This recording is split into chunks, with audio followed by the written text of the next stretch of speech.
हाँ जी, ਅੱਜ ਅਸੀਂ ਪੰਜਾਬ ਅਚੀਵਮੈਂਟ ਸਰਵੇ ਦੀ ਅਭਿਆਸ ਸ਼ੀਟ 8 ਹੱਲ ਕਰਾਂਗੇ। ਵਿਸ਼ਾ ਪੰਜਾਬੀ ਤੋਂ ਸ਼ੁਰੂ ਕਰਦੇ ਹਾਂ। ਸਭ ਤੋਂ ਪਹਿਲਾਂ ਮੈਂ ਪੈਰਾ ਪੜ੍ਹਾਂਗੀ, ਫਿਰ ਅਸੀਂ ਇਸ ਦੇ ਵਿੱਚੋਂ ਇਸਦੇ ਉੱਤਰ ਲੱਭਾਂਗੇ। ਹੇਠ ਲਿਖੇ ਪੈਰੇ ਨੂੰ ਪੜ੍ਹ ਕੇ ਦਿੱਤੇ ਗਏ ਪ੍ਰਸ਼ਨਾਂ ਦੇ ਉੱਤਰ ਦਿਓ। ਹਰ ਸਾਲ ਦੀ ਤਰ੍ਹਾਂ 16 ਭਾਦਰੋਂ ਨੂੰ ਪਿੰਡ ਵਿੱਚ ਮੇਲਾ ਲੱਗਣ ਦੀ ਉਡੀਕ ਵਿੱਚ ਬੱਚੇ ਖੁਸ਼ ਸੀ। ਉਹ ਮੇਲੇ ਵਾਲੇ ਦਿਨ ਮੌਜ ਮਸਤੀ ਕਰਨ ਅਤੇ ਖਿਡੌਣੇ ਖਰੀਦਣ ਬਾਰੇ ਆਪਸ ਵਿੱਚ ਗੱਲਾਂ ਕਰਦੇ ਸਨ। ਅਚਾਨਕ ਕਰੋਨਾ ਵਰਗੀ ਮਹਾਂਮਾਰੀ ਦੀ ਖਬਰ ਕਾਰਨ ਇੱਕ ਵਾਰ ਪਿੰਡ ਵਿੱਚ ਮੇਲਾ ਨਾ ਲੱਗਣ ਦੀ ਗੱਲ ਸੁਣ ਕੇ ਸਾਰੇ ਉਦਾਸ ਹੋ ਗਏ। ਫਿਰ ਉਹਨਾਂ ਨੂੰ ਮਾਸਟਰ ਜੀ ਨੇ ਦੱਸਿਆ ਕਿ ਪਹਿਲਾਂ ਸਾਡੀ ਸਿਹਤ ਜ਼ਰੂਰੀ ਹੈ। ਉਹਨਾਂ ਨੇ ਅਗਲੇ ਸਾਲ ਰਲ ਕੇ ਮੇਲਾ ਮਨਾਉਣ ਬਾਰੇ ਕਿਹਾ ਤਾਂ ਸਾਰੇ ਖੁਸ਼ ਹੋ ਗਏ। ਠੀਕ ਹੈ, ਹੁਣ ਅਸੀਂ ਇਸ ਦੇ ਵਿੱਚ ਦੇਖਦੇ ਹਾਂ ਪਹਿਲਾ ਪ੍ਰਸ਼ਨ, ਪਿੰਡ ਵਿੱਚ ਮੇਲਾ ਕਿਹੜੇ ਦੇਸੀ ਮਹੀਨੇ ਵਿੱਚ ਲੱਗਦਾ ਸੀ। ਦੇਖੋ ਪੈਰੇ ਦੇ ਪਹਿਲੀ ਲਾਈਨ 'ਚ ਆ ਰਿਹਾ ਹੈ ਭਾਦਰੋਂ, ਇਹ ਦੇਸੀ ਮਹੀਨਾ ਹੈ। ਠੀਕ ਹੈ, ਤਾਂ ਇਸਦੀ ਆਪਸ਼ਨ ਕੀ ਆਏਗੀ, ਤੀਜੀ ਭਾਦਰੋਂ। ਠੀਕ ਹੈ, ਪ੍ਰਸ਼ਨ 2, ਬੱਚੇ ਮੇਲੇ ਵਿੱਚੋਂ ਕੀ ਖਰੀਦਣਾ ਚਾਹੁੰਦੇ ਸਨ। ਦੇਖੋ ਦੂਜੀ ਲਾਈਨ, ਬੱਚੇ ਮੇਲੇ ਵਿੱਚੋਂ ਖਿਡੌਣੇ ਖਰੀਦਣ ਬਾਰੇ ਗੱਲਾਂ ਕਰ ਰਹੇ ਸੀ। ਠੀਕ ਹੈ, ਇਸ ਲਈ ਇਹਦੀ ਆਪਸ਼ਨ ਆਏਗੀ ਸੈਕਿੰਡ, ਖਿਡੌਣੇ। ਅੱਗੇ ਚੱਲਦੇ ਹਾਂ, ਤੀਜਾ ਪ੍ਰਸ਼ਨ, ਪੈਰੇ ਵਿੱਚ ਕਿਹੜੀ ਮਹਾਂਮਾਰੀ ਦੀ ਗੱਲ ਕੀਤੀ ਹੈ। ਚੇਚਕ, ਹੈਜ਼ਾ, ਕਰੋਨਾ ਜਾਂ ਤਰੂਟੀ ਰੋਗ। ਇਹ ਸਾਰਿਆਂ ਨੇ ਧਿਆਨ ਨਾਲ ਜੇ ਪੜ੍ਹਿਆ ਹੈ ਤਾਂ ਉਹਦੇ ਵਿੱਚ ਕਰੋਨਾ ਨਾਮ ਆ ਰਿਹਾ ਸੀ ਮਹਾਂਮਾਰੀ ਦਾ। ਪ੍ਰਸ਼ਨ 4, ਬੱਚੇ ਕਿਉਂ ਉਦਾਸ ਹੋ ਗਏ। ਮੇਲਾ ਨਾ ਲੱਗਣ ਦੀ ਗੱਲ ਸੁਣ ਕੇ, ਪਤੰਗ ਨਾ ਮਿਲਣ ਕਰਕੇ, ਮੌਜ ਮਸਤੀ ਨਾ ਕਰਨ ਕਰਕੇ, ਜਾਂ ਇਹਨਾਂ ਵਿੱਚੋਂ ਕੋਈ ਵੀ ਨਹੀਂ। ਦੇਖੋ ਉੱਪਰ ਲਾਈਨ ਕਿੱਥੇ ਆਈ ਹੈ, ਕਿਉਂ ਉਦਾਸ ਹੋ ਗਏ ਸੀ ਉਹ। ਤੀਜੀ ਲਾਈਨ ਤੋਂ ਸ਼ੁਰੂ ਕਰਦੇ ਹਾਂ। ਅਚਾਨਕ ਕਰੋਨਾ ਵਰਗੀ ਮਹਾਂਮਾਰੀ ਦੀ ਖਬਰ ਕਾਰਨ ਇੱਕ ਵਾਰ ਪਿੰਡ ਵਿੱਚ ਮੇਲਾ ਨਾ ਲੱਗਣ ਦੀ ਗੱਲ ਸੁਣ ਕੇ ਸਾਰੇ ਉਦਾਸ ਹੋ ਗਏ। ਠੀਕ ਹੈ, ਮੇਲਾ ਨਾ ਲੱਗਣ ਦੀ ਗੱਲ। ਹੁਣ ਆਪਾਂ ਚੱਲਦੇ ਹਾਂ ਆਪਸ਼ਨ ਵੱਲ। ਠੀਕ ਹੈ, ਪਹਿਲਾ ਆਪਸ਼ਨ ਹੀ ਆ ਰਿਹਾ ਹੈ ਚੌਥੇ ਦਾ, ਮੇਲਾ ਨਾ ਲੱਗਣ ਦੀ ਗੱਲ ਸੁਣ ਕੇ। ਪ੍ਰਸ਼ਨ 5, ਮੇਲਾ ਮਹੀਨੇ ਦੀ ਕਿਹੜੀ ਤਰੀਕ ਨੂੰ ਲੱਗਦਾ ਸੀ। ਪਹਿਲੀ ਲਾਈਨ 'ਚ ਇਹਦਾ ਉੱਤਰ ਸੀਗਾ 12 ਭਾਦਰੋਂ, 16 ਭਾਦਰੋਂ, 22 ਭਾਦਰੋਂ ਜਾਂ ਇਹਨਾਂ ਵਿੱਚੋਂ ਕੋਈ ਨਹੀਂ। ਚਲੋ ਆਪਾਂ ਪੈਰੇ 'ਚ ਦੇਖ ਲੈਂਦੇ ਹਾਂ। ਆਹ ਦੇਖੋ 16 ਭਾਦਰੋਂ। ਠੀਕ ਹੈ, ਦੂਜੀ ਆਪਸ਼ਨ 'ਚ ਟਿਕ ਲਗਾਵਾਂਗੇ। ਚਲੋ ਅੱਗੇ ਚੱਲਦੇ ਹਾਂ। ਵਿਸ਼ਾ ਗਣਿਤ। ਗਲਾਸਾਂ ਵਿੱਚ ਪਾਣੀ ਦੀ ਘਟਦੀ ਮਾਤਰਾ ਅਨੁਸਾਰ ਸਹੀ ਕ੍ਰਮ ਕਿਹੜਾ ਹੋਵੇਗਾ। ਯਾਨੀ ਕਿ ਘੱਟ ਦੇ ਕ੍ਰਮ ਵਿੱਚ ਲਗਾਉਣਾ ਗਲਾਸਾਂ ਨੂੰ। ਜਿਸ ਵਿੱਚ ਸਭ ਤੋਂ ਵੱਧ ਪਾਣੀ ਉਹ ਪਹਿਲਾਂ ਆਏਗਾ, ਫਿਰ ਉਸ ਤੋਂ ਘੱਟ ਪਾਣੀ ਉਸ ਤੋਂ ਬਾਅਦ ਆਏਗਾ। ਆਹ ਦੇਖੋ ਸਭ ਤੋਂ ਵੱਧ ਪਾਣੀ ਕਿੱਥੇ ਹੈ, 1 ਨੰਬਰ ਗਲਾਸ 'ਚ, ਫਿਰ ਉਸ ਤੋਂ ਘੱਟ 3 ਨੰਬਰ ਗਲਾਸ 'ਚ। ਠੀਕ ਹੈ,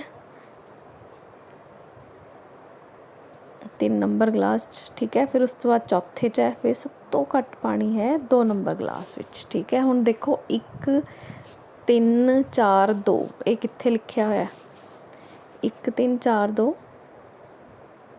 ਸੱਸਾ ਆਪਸ਼ਨ ਹੈ, ਲਾਸਟ ਵਾਲਾ ਹੀ ਆਪਸ਼ਨ ਹੈ ਆਪਣੇ ਕੋਲ। ਠੀਕ ਹੈ, ਇਹਨੂੰ ਅਸੀਂ ਟਿਕ ਲਗਾ ਦਾਂਗੇ। ਅੱਗੇ ਹੇਠ ਪੈਕ ਕਰਦੇ ਹਾਂ।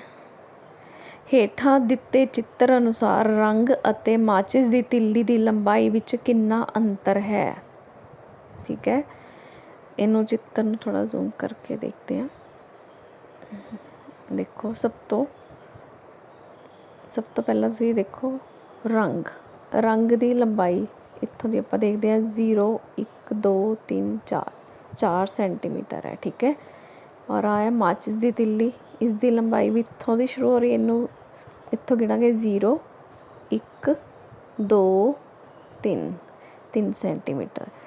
ਰੰਗ ਸੀ 4 ਸੈਂਟੀਮੀਟਰ ਔਰ ਮਾਚਿਸ ਦੀ ਤਿੱਲੀ ਹੈ 3 ਸੈਂਟੀਮੀਟਰ। ਦੋਨਾਂ ਵਿੱਚ ਅੰਤਰ ਕਿੰਨਾ ਹੈ, ਇਸ ਦੇ ਲਈ ਅਸੀਂ ਕੀ ਕਰਾਂਗੇ, 4 ਵਿੱਚੋਂ 3 ਨੂੰ ਘਟਾਵਾਂਗੇ ਤਾਂ ਸਾਡੇ ਕੋਲ ਕੀ ਆ ਜਾਏਗਾ ਆਪਸ਼ਨ, 4 ਚੋਂ 3 ਗਏ 1, ਜਿਹੜੀ ਆਪਸ਼ਨ ਆਏਗੀ 1 ਸੈਂਟੀਮੀਟਰ। है। ਅੱਗੇ ਚੱਲਦੇ ਹਾਂ। ਤਸਵੀਰ ਅਨੁਸਾਰ ਸਭ ਤੋਂ ਵੱਧ ਭਾਰ ਕਿਸ ਡੱਬੇ ਦਾ ਹੈ? ਪਹਿਲਾਂ ਸਾਰੇ ਬੱਚੇ ਤਸਵੀਰ ਨੂੰ ਧਿਆਨ ਨਾਲ ਦੇਖੋ। ਤੱਕੜੀ ਵਿੱਚ ਇੱਕ ਹਿੱਸੇ ਵਿੱਚ ਦੇਖੋ 10 ਗ੍ਰਾਮ ਆ ਰਿਹਾ, ਸਾਰਿਆਂ ਵਿੱਚ 10 ਗ੍ਰਾਮ ਆ ਰਿਹਾ। ਦੇਖੋ ਆਹ 10 ਗ੍ਰਾਮ, ਤੀਜੀ ਆਪਸ਼ਨ 'ਚ ਵੀ 10 ਗ੍ਰਾਮ ਆ ਰਿਹਾ, ਠੀਕ ਹੈ। ਪਹਿਲੀ ਤੱਕੜੀ ਵਿੱਚ ਕੀ ਹੈ, 10 ਗ੍ਰਾਮ ਤੋਂ ਘੱਟ ਭਾਰ ਦਿਖਾਇਆ ਗਿਆ, ਠੀਕ ਹੈ। ਦੂਜੀ ਤੱਕੜੀ 'ਚ ਦੋਨੋਂ ਬਰਾਬਰ ਦਿਖਾਏ ਆ 10 ਗ੍ਰਾਮ ਦੇ। ਤੀਸਰੀ ਤੱਕੜੀ 'ਚ 10 ਗ੍ਰਾਮ ਤੋਂ ਵੱਧ ਭਾਰ ਦਿਖਾਇਆ ਗਿਆ, ਠੀਕ ਹੈ। ਯਾਨੀ ਕਿ ਆਹ ਜਿਹੜਾ Z ਹੈ ਇਹ ਵੱਧ ਹੈ, ਠੀਕ ਹੈ। ਅਸੀਂ ਈਡੀ ਆਪਸ਼ਨ Z ਟਿਕ ਲਗਾਵਾਂਗੇ। ਤਸਵੀਰ ਵਿੱਚ ਦਿਖਾਈ ਗਈ ਆਕ੍ਰਿਤੀ ਦਾ ਨਾਂ ਦੱਸੋ, ਠੀਕ ਹੈ। ਇਹ ਕੱਲ੍ਹ ਵਾਲਾ ਹੀ ਪ੍ਰਸ਼ਨ ਦੁਬਾਰਾ ਆ ਗਿਆ, ਠੀਕ ਹੈ। ਘਣ, ਘਣਾਵ, ਸ਼ੰਕੂ ਜਾਂ ਸਿਲੰਡਰ? ਇਹ ਹੈ ਘਣਾਵ, ਠੀਕ ਹੈ। ਹੇਠਾਂ ਦਿੱਤੀ ਆਕ੍ਰਿਤੀ ਦੇ ਕਿੰਨੇ ਸਿਖਰ ਹਨ? ਸਿਖਰ ਯਾਨੀ ਕਿ ਇਹਦੇ ਕੋਨੇ ਕਿੰਨੇ ਹੈ? ਦੇਖੋ 1 2 3, ਕਿੰਨੇ ਨੇ? 3 ਦੀ ਟਿਕ ਲਗਾਵਾਂਗੇ, ਠੀਕ ਹੈ। ਸਬਜੈਕਟ ਇੰਗਲਿਸ਼ ਆ ਗਿਆ। Read the passage and answer the following questions, ਠੀਕ ਹੈ। ਇਹ ਤੁਹਾਡੇ 4th ਕਲਾਸ ਦੇ ਚੈਪਟਰ 'ਚ ਪੈਰਾ ਆਇਆ। Once upon a time there was a king, he had 3 sons. The first son was clever and active, the second son was kind and honest, the third son was brave and strong. All the 3 sons were very obedient and caring. The king was very old. All his sons were dear to him. He was very happy for all his sons, ਠੀਕ ਹੈ। ਇਹਦੀ ਹੁਣ ਪੰਜਾਬੀ ਵੀ ਦੱਸ ਦਿੰਦੀ ਹੈ। ਇੱਕ ਵਾਰ ਦੀ ਗੱਲ ਹੈ, ਇੱਕ ਰਾਜਾ ਸੀ, ਉਸਦੇ 3 ਪੁੱਤਰ ਸੀ। ਪਹਿਲਾ ਪੁੱਤਰ ਬਹੁਤ ਚਲਾਕ ਅਤੇ ਹੁਸ਼ਿਆਰ ਸੀ, ਅਤੇ ਜਿਹੜਾ ਦੂਜਾ ਪੁੱਤਰ ਸੀ ਉਹ ਬਹੁਤ ਹੀ ਦਿਆਲੂ ਅਤੇ ਇਮਾਨਦਾਰ ਸੀ। ਜਿਹੜਾ ਤੀਜਾ ਪੁੱਤਰ ਸੀ ਉਹ ਬਹੁਤ ਹੀ ਬਹਾਦਰ ਅਤੇ ਤਾਕਤਵਰ ਸੀ, ਠੀਕ ਹੈ। ਉਹ ਤਿੰਨੋਂ ਦੇ ਤਿੰਨੋਂ ਪੁੱਤਰ ਬਹੁਤ ਹੀ ਆਗਿਆਕਾਰੀ ਅਤੇ ਬੜਾ ਹੀ ਖਿਆਲ ਰੱਖਣ ਵਾਲੇ ਸੀ, ਠੀਕ ਹੈ। ਜਿਹੜਾ ਕਿੰਗ ਸੀ, ਰਾਜਾ ਸੀ, ਉਹ ਬਹੁਤ ਹੀ ਬਜ਼ੁਰਗ ਸੀ। ਸਾਰੇ ਹੀ ਪੁੱਤਰ ਉਸਨੂੰ ਆਪਣੇ ਬਹੁਤ ਪਿਆਰੇ ਸੀ, ਠੀਕ ਹੈ। ਉਹ ਆਪਣੇ ਪੁੱਤਰਾਂ ਕਰਕੇ ਬਹੁਤ ਖੁਸ਼ ਸੀ, ਠੀਕ ਹੈ। ਹੁਣ ਅਸੀਂ ਇਹਦੇ ਕੁਐਸਚਨ ਆਨਸਰ ਕਰਦੇ ਹਾਂ। The king had dash sons, king ਦੇ ਕਿੰਨੇ ਬੇਟੇ ਸੀਗੇ? ਦੇਖੋ the king head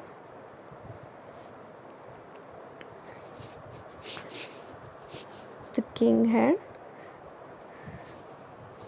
3 sons. First line 'ਚ ਆ ਰਿਹਾ ਨਾ, 3 ਨੂੰ ਟਿਕ ਕਰਾਂਗੇ। Which son was kind and honest, ਧਿਆਨ ਨਾਲ ਦੇਖੋ line. The second son was kind and honest, ਯਾਨੀ ਕਿ ਆਂਸਰ ਕੀ ਆਏਗਾ? ਦ ਸੈਕਿੰਡ ਸਨ, ਠੀਕ ਹੈ। सेकेंड ऑप्शन ही है, ठीक है। थर्ड क्वेश्चन है which son was dear to the king?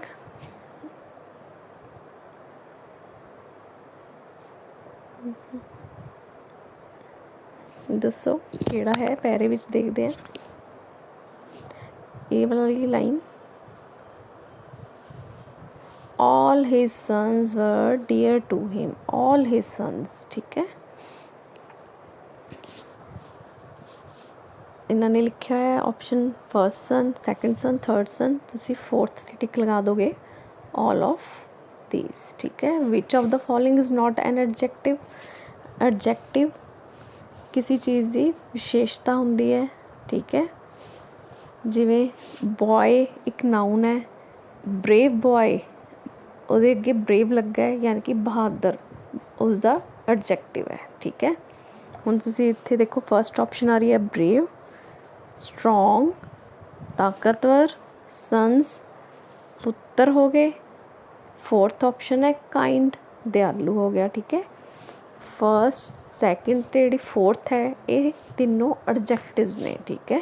ये विशेषता है किसी चीज़ की, पर इस सन्स एक नाउन आया है, ठीक है। इसलिए असी थर्ड ऑप्शन को टिक करांगे। Last question is the choose the correct statement. The king had these sons. The king had 3 sons. इस sons ਦੇ spelling देखो गलत है. The king had their sons. No. The king had 3 sons. सब तो last option सही है. ठीक है, आगे चलते विषय हिंदी. नीचे लिखे पहरे को पढ़कर प्रश्नों के उत्तर दें. लाली ज़ोर ज़ोर से चिल्लाने लगा क्योंकि वह दलदल में धंसता जा रहा था. लाली की यह हालत देख भालू भी डर के मारे रोने लगा. उसके पैरों तले से ज़मीन खिसकने लगी.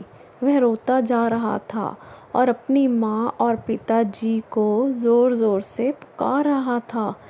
उसकी आवाज़ सुनकर माँ और पिताजी दौड़े आए. लाली की हालत देख वह भी घबरा गए, मगर उन्होंने हिम्मत न हारी.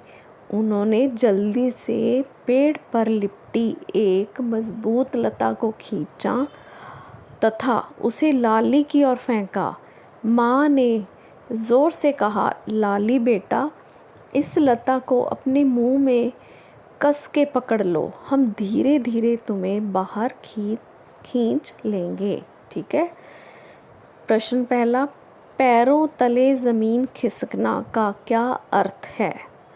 भूचाल आ जाना, दलदल में धंस जाना, होश उड़ जाना या ज़मीन का अपने स्थान से खिसक जाना. इसका सही ऑप्शन है ग, होश उड़ जाना. लाली की हालत देख के उनके होश उड़ गए थे. ठीक है. प्रश्न 2, लता का अर्थ क्या है? ये देखो ऊपर आया था ना, उसने लता फेंकी पेड़ की, तो वो क्या चीज़ थी? पेड़ का तना था, पेड़ के पत्ते थे, पेड़ की जड़ थी या पेड़ की डाली थी? वो क्या था? पेड़ की डाली. ठीक है. लाली बेटा, हम धीरे धीरे तुम्हें बाहर खींच लेंगे. ये वाक्य किसने कहे थे? ये वाक्य किसने कहे थे? ये देखो, हम धीरे धीरे तुम्हें बाहर खींच लेंगे. ये बात किसने कही थी? जब उसकी माँ ने लाली की ओर उस पेड़ के तने को फेंका था, पेड़ की डाली को. ठीक है. लाली बेटा, हम इस लता को अपने मुंह में कस के पकड़ लो, हम धीरे धीरे तुम्हें बाहर खींच लेंगे. इसकी माँ ने ये सारे शब्द कहे थे. ठीक है. इसमें हम टिक करेंगे माँ ने. ठीक है. प्रश्न तीसरा, दलदल में कौन धंसा जा रहा था? पिताजी, लाली, भोलू या माँ? कौन धंसता जा रहा था? लाली. पेड़ शब्द को गुरमुखी लिपि में कैसे लिखेंगे? यानी कि पंजाबी में हम पेड़ को कैसे लिखते हैं? वृक्ष, पेड़, रुख या ट्री. वृक्ष हिंदी का शब्द है, पेड़ भी हिंदी में होता है. ठीक है. पंजाबी में क्या होता है? रुख. ठीक है. इंग्लिश में ट्री होता है. चलो आगे है विषय वातावरण सिक्ख्या. राजू ਦੇ ਭੂਆ ਜੀ ਦਾ ਵਿਆਹ ਹੋ ਗਿਆ ਹੈ. ਇਸ ਨਾਲ ਉਹਨਾਂ ਦੇ ਪਰਿਵਾਰ ਦੇ ਮੈਂਬਰਾਂ ਦੀ ਗਿਣਤੀ ਡੈਸ਼ ਵੱਧ ਜਾਵੇਗੀ, ਘਟ ਜਾਵੇਗੀ, ਕੋਈ ਫਰਕ ਨਹੀਂ ਪਵੇਗਾ ਜਾਂ ਦੁੱਗਣੀ ਹੋ ਜਾਵੇਗੀ. ਜਦੋਂ ਘਰ 'ਚ ਕੁੜੀ ਦਾ ਵਿਆਹ ਹੁੰਦਾ ਤਾਂ ਉਹ ਵਿਆਹ ਕੇ ਚਲੀ ਜਾਂਦੀ ਹੈ ਤਾਂ ਇੱਕ ਮੈਂਬਰ ਘਟ ਜਾਂਦਾ ਹੈ, ਤਾਂ ਉਹ ਕੀ ਹੈ ਇਹਦਾ ਆਨਸਰ? ਉਹਨਾਂ ਦੀ ਗਿਣਤੀ ਘਟ ਜਾਵੇਗੀ. ਉੱਪਰ ਦੇਖੋ, ਮੇਲੇ ਦੇ ਦ੍ਰਿਸ਼ ਦੀ ਤਸਵੀਰ ਚੌਥੀ ਜਮਾਤ ਦੀ ਪੁਸਤਕ ਵਿੱਚੋਂ ਤਸਵੀਰ ਤੋਂ ਪਤਾ ਲੱਗਦਾ ਹੈ ਕਿ ਇਹ ਮੇਲੇ ਦਾ ਦ੍ਰਿਸ਼ ਹੈ, ਇਹ ਖੇਤ ਦਾ ਦ੍ਰਿਸ਼ ਹੈ, ਇਹ ਸਕੂਲ ਦਾ ਦ੍ਰਿਸ਼ ਹੈ, ਇਹ ਪਿੰਡ ਦਾ ਦ੍ਰਿਸ਼ ਹੈ. ਦੇਖੋ ਤਸਵੀਰ ਨੂੰ ਦੇਖ ਕੇ, ਔਰ ਸਭ ਤੋਂ ਪਹਿਲੀ ਚੀਜ਼ ਇਹਨਾਂ ਨੇ ਤੁਹਾਨੂੰ ਪ੍ਰਸ਼ਨ ਦੇ ਵਿੱਚ ਹੀ ਦੱਸਤਾ ਹੈ. ਆ ਦੇਖੋ ਮੇਲੇ ਦੇ ਦ੍ਰਿਸ਼ ਦੀ ਤਸਵੀਰ, ਇਹਨਾਂ ਨੇ ਖੁਦ ਹੀ ਆਨਸਰ ਦੇ ਦਿੱਤਾ ਇਹਦਾ. ਠੀਕ ਹੈ. ਇਸ ਲਈ ਇਹਦਾ ਫਸਟ ਆਪਸ਼ਨ ਹੈ. ਮੇਲੇ ਦੇ ਵਿੱਚ ਝੂਲੇ ਵੀ ਲੱਗੇ ਹੋਏ ਨੇ, ਸਟਾਲਸ ਲੱਗੇ ਹੋਏ ਨੇ. ਠੀਕ ਹੈ. ਮੇਲੇ ਦਾ ਦ੍ਰਿਸ਼ ਦਿਖਾਈ ਦੇ ਰਿਹਾ ਹੈ. ਪ੍ਰਸ਼ਨ 3, ਸਰੀਰਕ ਤੰਦਰੁਸਤੀ ਲਈ ਅਜਿਹੀ ਸੰਤੁਲਿਤ ਖੁਰਾਕ ਜ਼ਰੂਰੀ ਹੈ ਜਿਸ ਵਿੱਚ ਡੈਸ਼ ਵਿਟਾਮਿਨ ਮੌਜੂਦ ਹੋਣ, ਖਣਿਜ ਮੌਜੂਦ ਹੋਣ, ਸਾਰੇ ਪੌਸ਼ਕ ਤੱਤ ਮੌਜੂਦ ਹੋਣ ਜਾਂ ਪ੍ਰੋਟੀਨ ਮੌਜੂਦ ਹੋਵੇ. ਇਹ ਸਾਰੇ ਪੋਸ਼ਕ ਤੱਤ ਮੌਜੂਦ ਹੋਣੇ ਚਾਹੀਦੇ ਨੇ। ਠੀਕ ਹੈ, ਈਡੀ ਆਪਸ਼ਨ ਸਹੀ ਹੈ। ਜੇਕਰ ਤੁਸੀਂ ਚੜ੍ਹਦੇ ਸੂਰਜ ਵੱਲ ਮੂੰਹ ਕਰਕੇ ਖੜੇ ਹੋ ਤਾਂ ਤੁਹਾਡੇ ਪਿਛਲੇ ਪਾਸੇ ਕਿਹੜੀ ਦਿਸ਼ਾ ਹੋਵੇਗੀ? ਇਸ ਤੋਂ ਪਹਿਲਾਂ ਤੁਹਾਨੂੰ ਦਿਸ਼ਾ ਬਾਰੇ ਪਤਾ ਹੋਣਾ ਚਾਹੀਦਾ ਹੈ। ਠੀਕ ਹੈ, ਆ ਦੇਖੋ, ਆ ਤਾਂ ਹੁੰਦੀ ਹੈ ਉੱਤਰ, ਇਹ ਹੈ ਦੱਖਣ, ਠੀਕ ਹੈ, ਇਹ ਹੈ ਪੱਛਮ, ਇਹ ਹੈ ਪੂਰਬ। ਠੀਕ ਹੈ, ਔਰ ਸੂਰਜ ਕਿੱਧਰੋਂ ਨਿਕਲਦਾ ਇਹ ਵੀ ਪਤਾ ਹੋਣਾ ਚਾਹੀਦਾ ਤੁਹਾਨੂੰ। ਸੂਰਜ ਨਿਕਲਦਾ ਹੈ ਪੂਰਬ ਦਿਸ਼ਾ ਤੋਂ। ਠੀਕ ਹੈ, ਜੇ ਤੁਸੀਂ ਇਹਦੇ ਵੱਲ ਮੂੰਹ ਕਰਕੇ ਖੜੇ ਹੋ ਤਾਂ ਇਹਦੇ ਬਿਲਕੁਲ ਪਿੱਛੇ ਕਿਹੜੀ ਦਿਸ਼ਾ ਆ ਗਈ? ਪੱਛਮ। ਠੀਕ ਹੈ, ਤਾਂ ਯਾਨੀ ਕਿ ਇਹਦਾ ਆਨਸਰ ਕੀ ਹੋਏਗਾ? ਪੱਛਮ, ਪੱਛਮੀ ਦਿਸ਼ਾ ਵੱਲ। ਠੀਕ ਹੈ, ਆਪਸ਼ਨ ਈਡੀ। ਅੱਗੇ ਹੈ, ਹੇਠ ਲਿਖਿਆਂ ਵਿੱਚੋਂ ਕਿਹੜਾ ਕਥਨ ਗਲਤ ਹੈ? ਘਰ ਸਾਨੂੰ ਮੀਂਹ ਤੋਂ ਬਚਾਉਂਦਾ ਹੈ, ਘਰ ਸਾਨੂੰ ਹਨੇਰੀ ਤੋਂ ਬਚਾਉਂਦਾ ਹੈ, ਘਰ ਸਾਨੂੰ ਜੰਗਲੀ ਜਾਨਵਰਾਂ ਤੋਂ ਬਚਾਉਂਦਾ ਹੈ, ਘਰ ਸਾਨੂੰ ਹੱਡੀਆਂ ਦੇ ਰੋਗ ਤੋਂ ਬਚਾਉਂਦਾ ਹੈ। ਇਹਦੇ ਵਿੱਚ ਸਾਫ਼ ਪਤਾ ਚੱਲ ਰਿਹਾ ਗਲਤ ਆਪਸ਼ਨ ਹੈ ਸੱਸਾ। ਠੀਕ ਹੈ, ਸਾਨੂੰ ਮੀਂਹ, ਹਨੇਰੀ, ਜੰਗਲੀ ਜਾਨਵਰਾਂ ਤੋਂ ਤਾਂ ਬਚਾਉਂਦਾ ਹੈ ਪਰ ਹੱਡੀਆਂ ਦੇ ਰੋਗ ਤੋਂ ਨਹੀਂ ਬਚਾਉਂਦਾ। ਠੀਕ ਹੈ, ਚਲੋ ਇਹ ਸਾਰੇ ਬੱਚਿਆਂ ਨੇ ਇਹ ਵਾਲੇ ਪ੍ਰਸ਼ਨਾਂ ਨੂੰ ਪੜ੍ਹਨਾ, ਇਹਨੂੰ ਹੱਲ ਕਰਨਾ ਹੈ। ਠੀਕ ਹੈ, ਧੰਨਵਾਦ।